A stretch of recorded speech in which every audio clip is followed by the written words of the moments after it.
All right, let's talk about, okay, so let's talk about one of the first larger calculations that we have to do, years of potential life lost. One of the ways we try to quantify death that is not just based on number of deaths, something that's very crude like that, is to look at years of potential life lost. Anytime a person dies, we not only lose that individual, but we lose all the potential that individual had to contribute to our society until their death. So if we set our life expectancy, and we saw from the earlier chart that life expectancies vary, but if we set our life expectancy at 75 and a person dies at 30, 75 minus 30 is 45, so we've lost 45 years of something. They could have contributed in some way to the world. So this measure tries to quantify the importance of life lost in terms of potential, what that individual could have contributed. So here's some examples. I'm looking at Hispanic males here. Among Hispanic males in 2010, there was before the age of 65, there was a total of 923,140 years of potential life loss. That's due to death from a variety of different causes. So these data are actually, when you look at YPLL, years of potential life lost, they're broken down by cause. So 22.3% of these YPLLs were 205,632 of these 923,140 were due to unintentional injuries. So that could be just an accident or some death in the perinatal period, right? So this could be either during pregnancy or postpartum. That's a lot of deaths. So that's like right there, 30 something, 33%, almost 32.5%. Homicide and suicide. So there were a lot of issues that caused. So the younger the person is during the death, the greater the contribution to the YPLLs, right? Because the younger you die, the greater the difference between when one is supposed to die, in this case 75, and when they actually die. So we have to be able to calculate that. So this is not a very cumbersome calculation. So I'm going to show you how to do this in Excel, but on the exam, I may give you something like this, and you'd have to fill out these cells, okay? All right, so this is the way we calculate it. So what we do is the YPLLs are the total number of deaths in an age group, right? Like in this case, there's 12 deaths in the age range from 0 to 4, right? We multiply that by the time between the years between, basically the year between death. So if the person died from this period of 0 to 4, we actually have to calculate a midpoint here, because we're not doing this for each year. You could do this for each year, but it would be a really long table, right? So we take the midpoint here and subtract that from the life expectancy, so 75. So 75 minus whatever the midpoint is, and then we multiply that by the number of deaths. And then what we do is we sum. So this symbol here, sigma, means to add. It means we keep on adding for each of these strata. We call these strata. This is an age stratum, 0 to 4, right? Another age stratum is age range 5 to 10. So these are age strata, the plural of stratum, right? There's your age strata. So there's a lot of age strata here, right? So we need to do this calculation for each of the age strata, right? So that'll appear in here. To calculate the age group midpoint, we take the minimum age, in this case is 0, and we add to it the maximum age, which is 4, so that equals 4, and then we add 1. We do that for each of these and divide that by 2. The reason we add 1 is because we start at 0.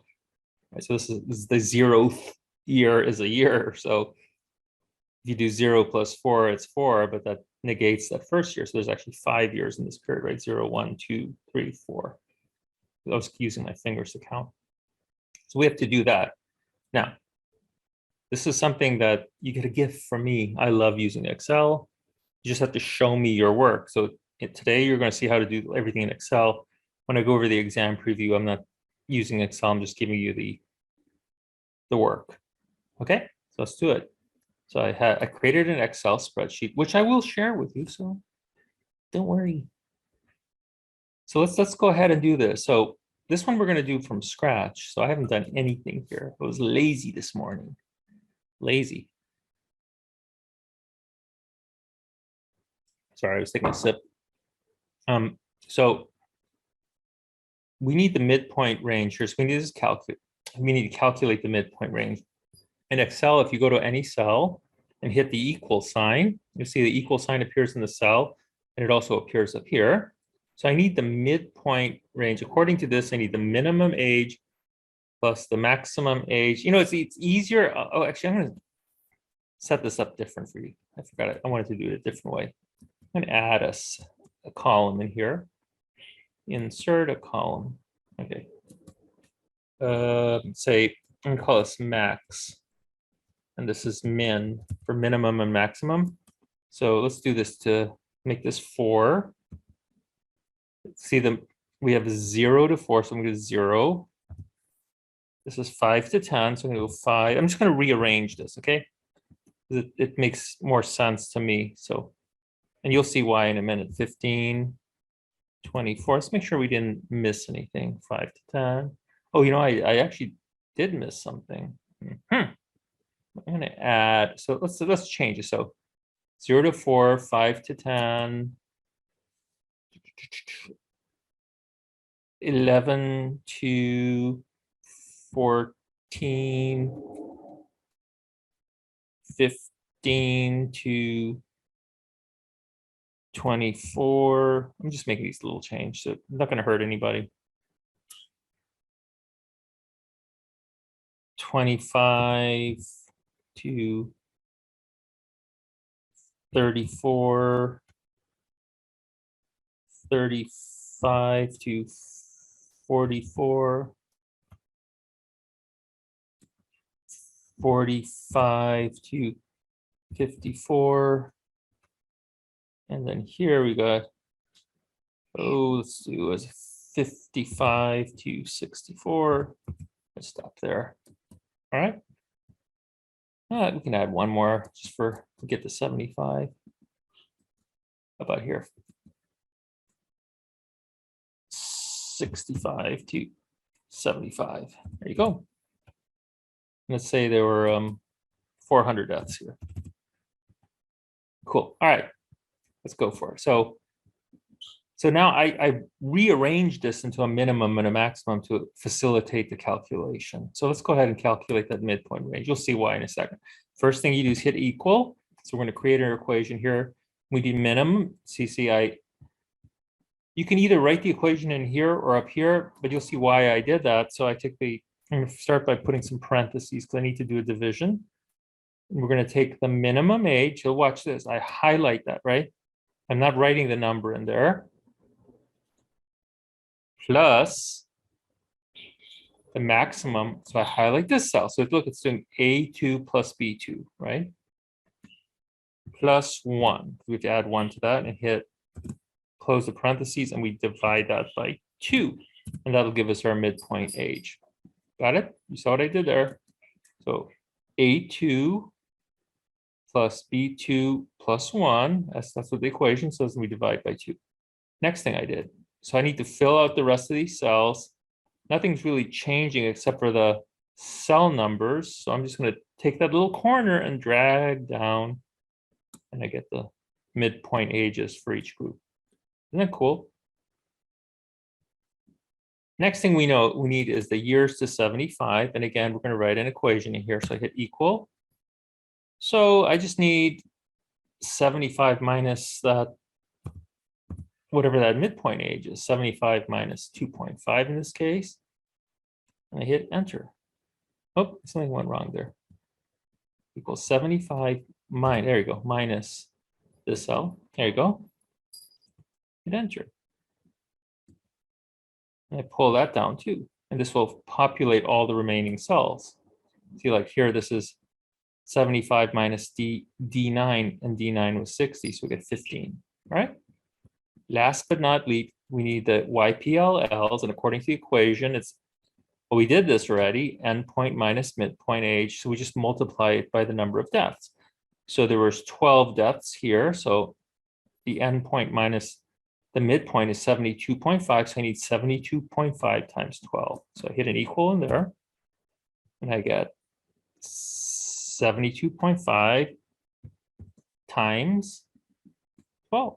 And notice again, I'm using the cells so that I can do that dragging function, right? How do you like that? Beautiful. Okay, so I do that till the end here. So that's, we're not done yet. A lot of people will get this item wrong because they'll stop right here. We'll get partial credit for it. This is the YPLL for each of these age strata, right? Last thing I need is to sum all of these. So I use the universal summing tool in Excel. It says auto sum. Hit enter, and it'll highlight all the areas that need to be summated. And then I just hit enter and I get this. So this is my, excuse me, this is my answer here. It's 571,241 years of potential life lost. Got it? Cool. All right, so I'm going to save this. I'll upload this for you so you can have access to it. So you're allowed to use that, but you got to show me the work, right? Got it? So like if I have a cell, you're going to have to, if I give you some table, you're going to have to copy all this stuff into the table. Next step. Sometimes we're interested in comparing mortality rates across populations. Like you saw, for instance, in one of the examples I showed you earlier, there was this comparison of mortality rates between males and females, Black to white population, 209 to 210, and it mentioned that, oh, actually here, right? Let's not worry about this one right now. It mentioned but it is age adjusted. So we controlled for age because there might be a different age distribution with these groups. So what we're going to learn how to do is two different methods to adjust for age. One is called the direct method, which we'll do first, and then the indirect method. And there's a time and a place for each one. So if we have all the data across strata, we can use this. So this comes from, you need your textbook for this one today. I've got no picture of this one here. So this is on page 78 of your textbook. 78 of your textbook. It says table 4.9 and example 4.9 or table 4.9 because you got 4.9, 4.10, and 4.11. It actually shows you how we do the calculation, but it's okay. I'll do it for you instead. So if you look at that table, you'll see that we have this oddity in death. So according to this table, you have two different periods, the early period and the later period. Well, we would think that the death rate is higher in the earlier period than the later period. Perhaps we're talking about a difference of 100 years or something like that. And you think, well, we have more technology now, so the mortality rate should be different now, should be lower now than it was back then because people died earlier. So what gives here? We have a higher mortality rate in the current period to the earlier period. So that's something that's an anomaly, and we need to figure out what's going on here. So first thing we do is we calculate, so I'm going to go over this and then I'm going to show you how to do it in Excel. So first thing we have to do is calculate the crude mortality rate. And that's what I did here. I calculated the crude mortality rate. Crude, now you'll notice that I have a lot of sigmas here, right? So the sigma represents the summation. And what I'm doing here is summating across all the different strata. So if you look at the table 410, you'll see that it says all ages 30 to 49, 50 to 69, and 70 plus. So it gives you three different strata, right? The total is not well, I mean, that's not really a stratum, it's just a summation, right? So there's three strata here, right? So we're summating across the strata, the age strata. So that's why I say let J equal stratum. And let X equal, X is a variable in this case, which is the number of deaths, right? So X varies by stratum. So here we're summing across the different strata. So there's J is equal to 1, J is equal to 2, J is equal to 3. Like for instance, 1 is equal to 30 to 49, 2 is equal to 50 to 69, 3 is equal to 70 plus, okay? So what we're doing is calculating the total number of deaths. And when we do that, we have that anomalous result, right? In the earlier period, we had 96 deaths per 100,000. There were 900,000 individuals or 862 deaths. We multiply this quotient by 100,000, we get 96 per 100,000. In the later period, we got 126 per 100,000. Next step, though, now this is where we do the age adjustment. We go to each stratum, right? And we calculate the stratum specific mortality rate. And I give you two examples here.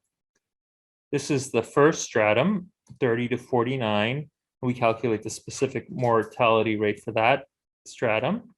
And in the early period, there were 60 deaths for 500,000 people in that age stratum. And if we do this division, we get 0.00012. Notice that this is not per 100,000. In your textbook, it says 12, and I don't have a 12 here. So what they did was they multiplied this by 100,000, right? There's 5 zeros, so 1, 2, 3, 4, 5. That gives you 12 per 100,000. In this case, I didn't do it, but the reason I didn't do it here is because in the end, if I multiply by 100,000, I just have to divide the total by 100,000. If I don't have to divide. So it doesn't matter whether you do it or not, but you just have to remember to adjust for it, okay? And we did it for the later period, and we got 30 deaths in 300,000 in that age stratum. We got 0.0001, right? Okay. All right. Now, this is an interesting part. We have to create a standard population. So now I'm going to jump into Excel to show you what I did, just so you'll understand what I did here. So this is the second sheet. See, I organized this so beautifully for you. So I have age stratum 30 to 49, 50 to 69, 70 plus. I had the deaths, the population for that stratum in this is population 1, the early, let's call it the early period, just so you won't get confused. Period, and then later period. Notice where it says item 9.1, that's 9.1 on our notes for today. All right. So first thing here, I started calculating these age specific strata, the ones that I showed you before, right? So let me just go back there for a second. So here we had 60 individuals dying in the first stratum, 396 in the second stratum, and 406 in the third stratum for the early period, and then we had 3,470 for the same strata respectively in the later period, right? So I just played around with Excel, did a little summating here. I summated all these, and I got 862, right? And I had 900,000 was the population. Again, I did a sum, right? I summed across these. So I got 862 divided by, so I just used my, so here I did the same function as I did previously, right? To do a division, I made an equal sign. I had to divide 862, which is in cell F12 by 900,000, which is in cell G12, and I multiplied that by 100,000 to get the crude mortality rate, right? So this is what you saw in your textbook. It says 96, so 95.77 is 96, right? Just like this is, I think they had, what did they have? 126. Did they do one? Yeah, they had 126. So this is just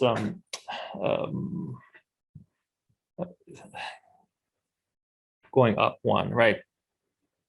So, okay, so these are our specific populations. We calculated the crude mortality rates for the entire population, and then we did the age specific mortality rates. In this case, though, if you'll notice it, I did multiply by 100,000, right? So I just have to adjust for that later. All right, so in the example in the notes that I showed you, I didn't multiply by 100,000. Here I did. So you can see it's irrelevant. You just have to remember to adjust for this. The reason you would multiply by 100,000 is if you want to tell somebody there were 12 per 100,000 in the early period in the first stratum. So if you want to be more specific, you can do that. In the end, it really doesn't matter. All right. So we have to create a standard population. So a standard population is a population that we're going to apply these mortality rates. So these are period-specific mortality rates. We want to apply them to the standard population. So it's to the same population for both groups. Well, obviously their populations are different. Like for instance, in 30 to 49, there's 500,000 here. And in the later period, there's 300,000. So those are different. They differ by 200,000, right? 500 minus 300 is 200,000. So what can we do instead? Well, an easy way to do it is to just add the population values per stratum together. So 500 plus 300 equals 800,000, right? 400,000 plus 300,000 equals 700,000. And then 100,000 plus 200,000 equals 300,000. So now we have a standard population, and we summate this together, summate all these values to get 1,800,000, which is double this, right? 900,000. So it's just a standard population. Next step, and this is the important part, is to take the stratum-specific mortality rates for each period and multiply those by standard population. So I'm applying those mortality rates to the standard population. So we, in this case, look at how I did this. What I want to get is the expected deaths per group, per stratum, when the stratum-specific mortality rates for each period are applied to the standard population. So I'm removing them from their context and adding them to a joint context. It's really cool, huh? So let's see how I do that. So what I do for each one of these is I multiply the mortality rate. So in this case, the mortality rate is in H9, right? H9 times the standard population for that stratum, so 800,000, which is an L9. I multiply those together. Now I need the expected number of deaths. I don't want the deaths per 100,000. I just want the how many people died. So this case, I have to remove that 100,000. Because remember, here we multiplied by 100,000, so I have to divide by 100,000 here. Hit enter. So this is the expected number of deaths per stratum for the early period. So I call this 1, right, for the early period, and 2 for the late period. So I get 96, 924, and 1218. And then for the later period, I get 80, 700, and 1050. I summate those. I add them together, just using that sum function, right? Sum everything for both groups. So now we have the expected number of deaths when these, I have to say that every time because I want to be clear, when the age-specific mortality rates are applied to the standard population. For the early period, it's 2238, and it's 1830 for the latter period. Okay, now, last thing we have to do is divide this value by this new population. New total population is 1,800,000, right? And that's in L12. So we divide the value here by L12, and we divide the value here by L12. And look what happens. Oh, and I also multiplied it by 100,000 because now we're returning that 100,000. So we get 124.333 per 100,000 in the earlier period and 101.6667 in the latter period. So notice how they reversed.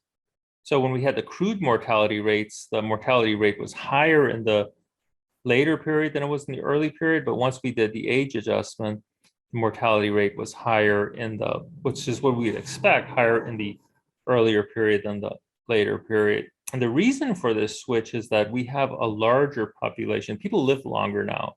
More people are alive. You have a greater number of deaths in that stratum. So people live longer now than they did before. So that's how that anomaly was solved, okay?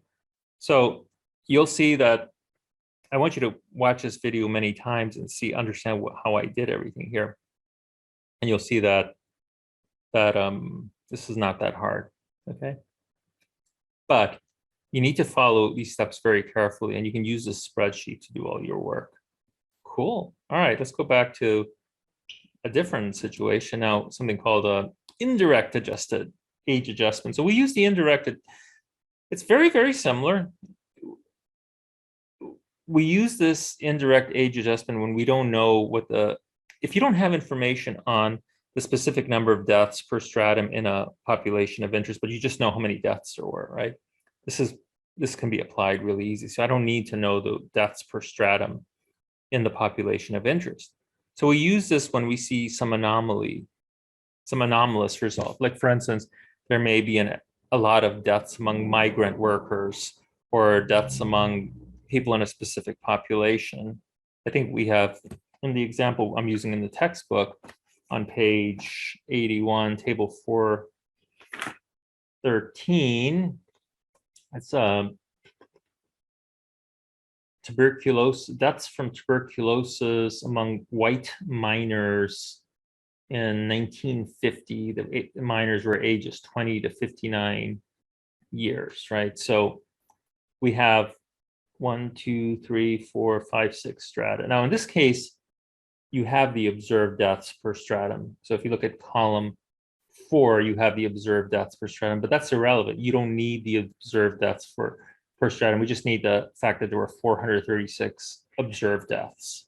You'll see we don't really need those deaths per stratum. So what do? I go over this process and then I'll show you how I do it. Compares mortality. So what we're doing is we're going to take essentially what we're going to do is we're going to apply the mortality rates from the general population to the population of interest. So in this case, we're applying the mortality rates from the general population, which we have per stratum, to the estimated population of interest per stratum. In some cases, we have it. If we don't have it, we just make an estimate of the population numbers per stratum. That's the first thing we do. So what we get, what would be the expected deaths if the population mortality rates apply to the population of interest, right? So then we'll calculate the total number of expected deaths. We have the observed deaths. We calculate something called the standardized mortality ratio, SMR. We calculate that, right? We calculate the SMR by dividing the observed deaths in the population of interest by those that would be expected if the population, the general population mortality rates apply to that population of interest. And we multiply that by 100, we get something called the standardized mortality ratio. If this value is 1, that means there's no difference because the numerator and the denominator would be exactly the same. There's no difference in expected and observed deaths. If the SMR is lower than 1, this indicates that there's fewer deaths than expected. If it's greater than 1, then we have a problem, right? There's more deaths than expected. All right, so let me show you how I do this in Excel. So I took the table, here you go.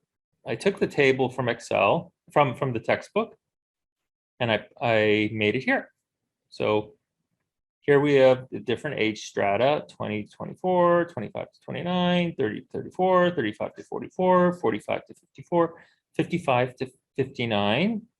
This is the population, the estimated population of white miners in each of those strata, in each stratum, excuse me.